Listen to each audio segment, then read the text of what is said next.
Hello my viewers. At the moment I'm already in Vancouver, Canada, in a temporary hotel, Holiday Inn in the Richmond. I will describe the practical steps I have taken since the last episode. While in Madrid, I waited until check-in time, which is 24 hours before the plane leaves Madrid for Mexico City and on to Cancun. I tried to check in online through the Aeromexico app, but after entering all the data, a message popped up that I had to physically present my passport at the airport. I tried several times. The main things to do in a situation like this is to stay calm and stay positive. I've already had a similar situation with Air on my connection in Abu Dhabi this spring. It ended successfully then, so I had a relaxing time in Madrid that day. Traveling in general is a great time to contemplate new steps in your life. In the evening I packed my bags. From the hostel in the center of Madrid, I walked to the Cibelle stop for about 15 minutes, intending to take the 203 bus at 6 in the morning. But it turned out that cab drivers who were nearby picked up everyone who wanted to go to the airport for the same price as the bus, €5. So already at 6:20 I found the necessary check-in counters for the flight to Mexico at the airport in Terminal 1. There are also electronic check-in machines there. I tried to get boarding passes through this machine and I succeed.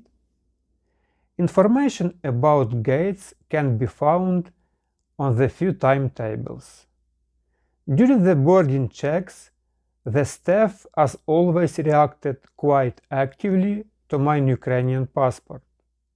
But I showed a printed electronic permit to stay in Mexico for 4 days and they let me on the plane. The flight was almost on time, 10:55 a.m. on a schedule. The flight time was more than 10 hours. The airplane was Dreamliner 7879, 3 rows of seats, 2 aisles between the seats.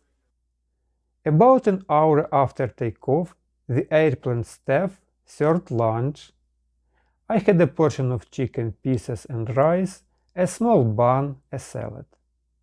Also a glass of orange juice and a couple crackers. And that's included in the ticket price. In the second half of the flight, passengers were given lunch once again. Overall, I liked the service. New Continent greeted me with yellow burnt-out grass along the landing strip. Then I and the other passengers walked for a long time through the winding corridors of the Mexico City airport. At immigration control, my passport was again actively reacted to. The officer, a young Mexican woman, ran to consult with her colleagues. She then asked me how long I planned to stay in Mexico and also if I had a ticket to fly out of Mexico.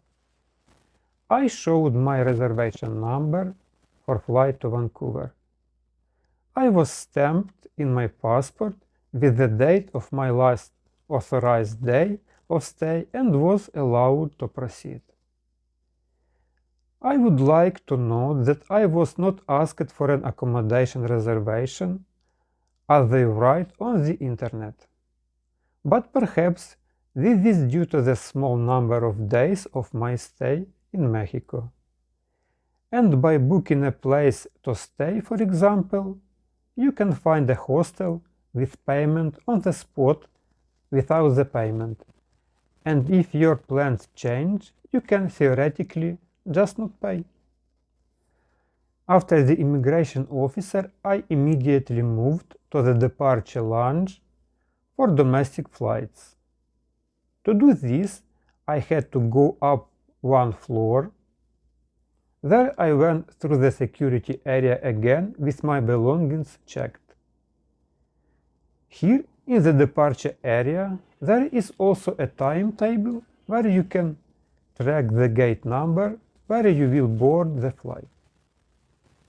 I had time and managed to buy a Mexican AT&T SIM card for 245 pesos with enough gigabytes.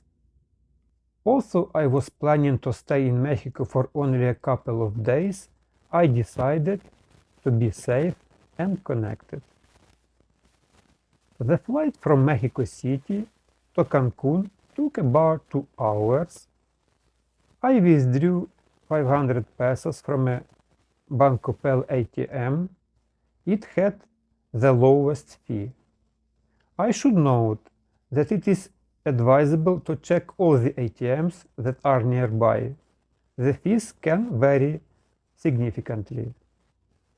Another interesting fact is that the currency icon in ATMs and cash registers in stores for pesos is the same as for the United States dollar, which firstly confused me.